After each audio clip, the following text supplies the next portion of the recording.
Hi, guys. Good afternoon. Happy President's Day to you, and welcome back once again to the EdWord. Well, our favorite show has finally returned, and it certainly delivered.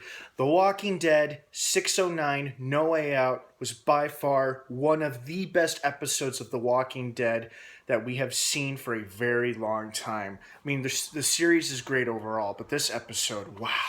It really nailed it. Okay, before I start blabbering on and on, as usual with all of my episode review videos, please be warned, especially for Walking Dead, this will be full of massive, massive spoilers regarding the newest episode of The Walking Dead. If you have not seen it yet, do not keep watching or listening to this video, as I will be discussing in depth big spoilers. And if you're not caught up on Walking Dead, same thing goes for you. Don't keep watching or listening to this. If you have seen it and loved it, please keep watching. Oh, it was so great, you guys. It really, I wasn't sure what to expecting. I was extremely nervous the whole time watching it. Like, I was literally on the edge of my seat because I wasn't sure if they were going to kill anyone like that, like any major character in the blink of an eye right in front of us. And the perfect example was like we already saw the first 4 minutes of this episode on put online, where the Saviors are confronting Sasha, Daryl, and Abraham. And for a second there, I thought one of them was gonna bite it there on the road in front of this motorcycle gang. And I was just expecting the worst the whole time. I mean, obviously I was expecting the best, but I was also preparing myself for potentially the worst. But that opening scene when the creep Savior is about to kill Sasha and Abraham, I honestly expected, well, this is it. This is going to be one of our first, if two, major character deaths of the season. They very well could dramatically and shockingly kill Sasha and Abraham, execute them both right in front of us, and it's going to be devastating. Fortunately, that was not the case, at least in this episode. That was not the case at all.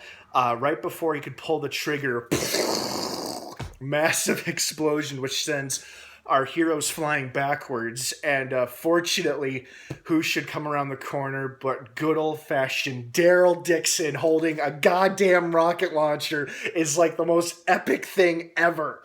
Daryl Dixon holding a rocket launcher after firing it, and he's like admiring his handiwork, was great. I loved it. Oh man, that was such a huge sigh of relief and a big laugh too, because it was just so awesome in its epicness. Oh, it was so great. And then Abraham's like, chew on that to the severed head of the leader of the group of saviors. Wow, that was like the perfect opening for any mid-season premiere of The Walking Dead, but especially fitting for this one. That was just so incredible, how it was extremely tense, and for a second there we thought Abraham and Sasha were both going to bite it, and the last minute Daryl saves their lives in the most epic way possible, is him blowing those guys all to hell with the rocket launcher. Oh, it was so great. Okay, now we cut back to Alexandria, and it was extremely tense, and I can't say that I was too shocked to see Sam bite it, because naturally that's what we all assumed was going to happen in this episode, or at least most of us did, because the mid-season finale, he starts muttering, "Mom, Mom, Mom," as they're all holding hands going through the herd, and he's like, oh, he's gonna die. He is so going to die. If not in the mid-season premiere, he's definitely going to die this season. And sure enough, he did. And the rumors at the time, unfortunately, I kind of ruined this episode for myself when I inadvertently read potential spoilers online for this episode, when it said Sam, Jesse, and Ron would all die, and Carl would lose an eye. That rhymed. Here's the thing about that. As soon as the walkers started to attack Sam, I knew that it was game over for him, obviously. But then I was wondering if the same would apply to his family, and sure enough, Jessie, who's so incredibly devastated watching her little boy get ripped apart by walkers, does in fact have that happen to her. And then her oldest son sees that happen to his mom and little brother. and he's just too shocked to move. Where Rick, Carl, and Michonne are all devastated, but at the same time they're remaining alert and like, we gotta keep moving, we gotta keep moving. And then when he pulls the gun, when Ron pulls out the gun and he aims it either at Rick or Carl, it's a bit unclear who he intends to kill. Definitely one of them, if not both of them. Obviously, mad at Rick for killing his father, mad at Carl for stealing his girlfriend, Enid, which isn't really determined if they were boyfriend, girlfriend, and if Carl actually stole her. Actually, when in reality, she just ran away from Alexandria. Either way, he's going to kill one of them, if not both of them. But fortunately, before he can pull the trigger effectively, Michonne is so fast. Thank God for her fast skills and reflexes. She impales him, killing him on TV. She kills not a Walker child, a human child, but a punk child. And we think, oh, thank God, maybe Carl won't lose an eye. But his gun does go off because he's holding it like this. But when Michonne stabs him, his arms open up and he accidentally pulls the trigger. And he may not kill anybody, but he does shoot Carl right here in the eye. And sure enough, as soon as they revealed that, I'm like, oh, Carl does lose an eye in this episode. All right. What I also loved about this episode was the throwbacks to some of the series' gnarliest moments. Rick picking up Carl and running to someone for medical attention for him was like a super throwback moment to way back in season 2 when Rick is running with Carl in his arms up to the green farm to Herschel to save his life after being accidentally shot by Otis, the farmhand.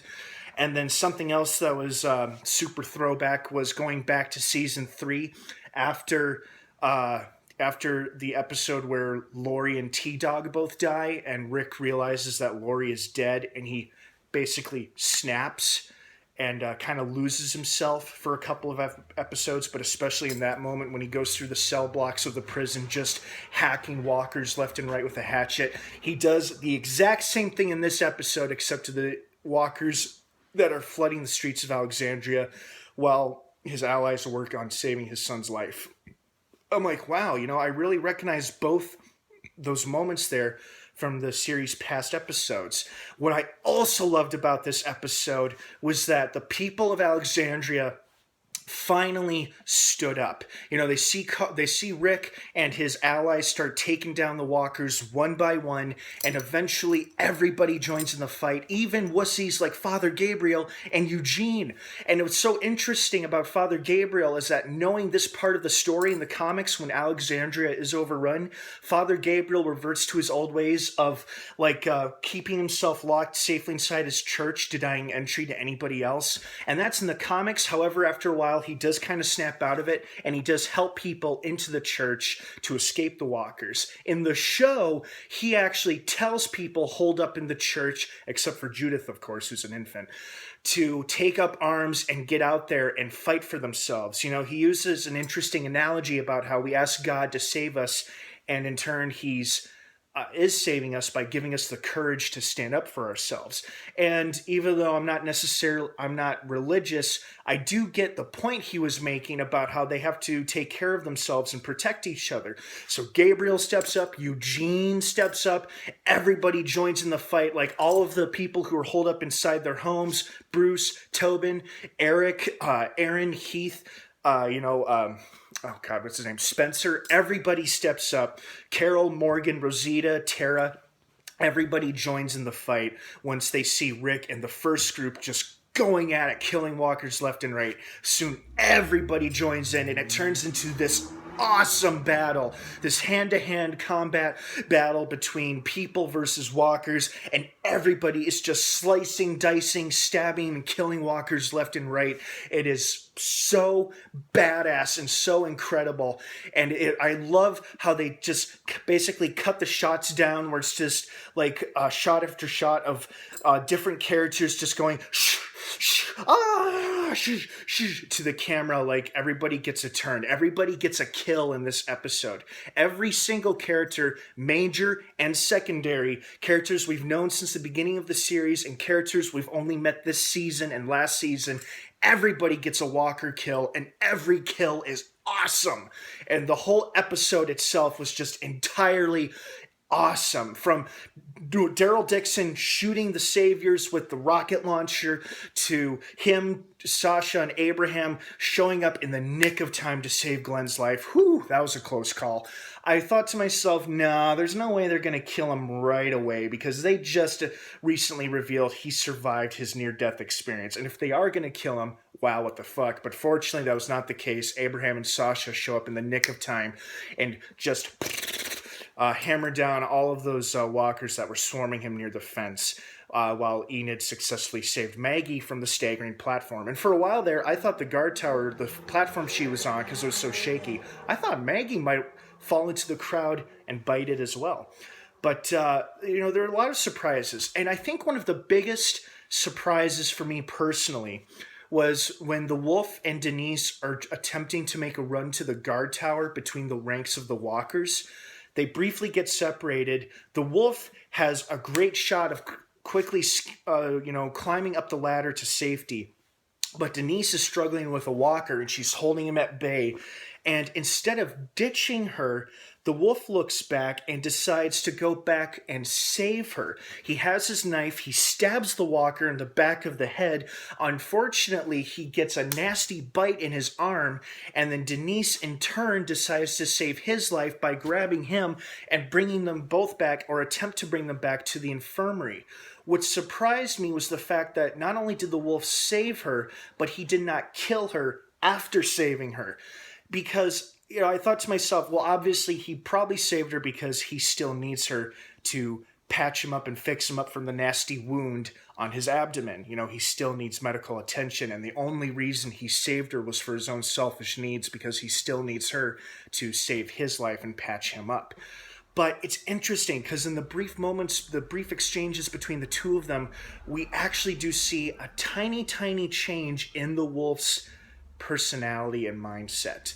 In fact, he even admits to Denise when he said that she, or Morgan pointed out to him that he was not always this way, that he changed. He's like, you're right, I changed during the apocalypse. We almost see like a brief window of vulnerability to him, but he quickly reverts back to his craziness and doesn't allow himself to be exposed for that long. But I thought it was so interesting how he went back, risking his life to save Denise, did receive a nasty bite on the arm, and he did end up getting shot to death by Carol from a safe distance, when Carol probably thought Denise was running from him, and she shot him several times in the chest. And later, Morgan puts him down when he's finally zombified, and he's a full-on walker.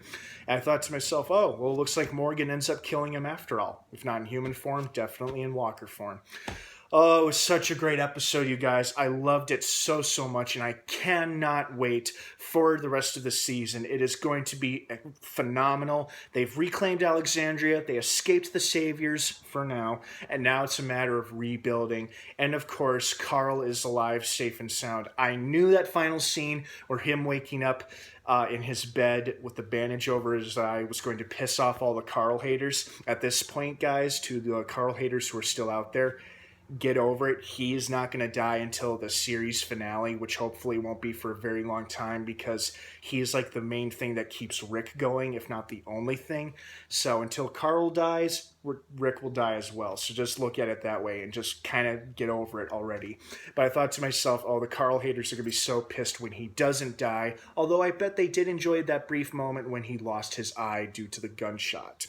Well, guys, I hope you loved this episode as much as I did. Like everybody else, I think it is one of the best episodes of The Walking Dead we have seen in a very, very long time. I mean, this first half of season 6 was phenomenal, but this return episode was just nailed everything perfectly. It had death, it had zombie action, it had great zombie kills, it had character moments between, like intense, dramatic moments between characters, it had character deaths, heartbreaking, shocking character deaths. It had everything that makes this show amazing.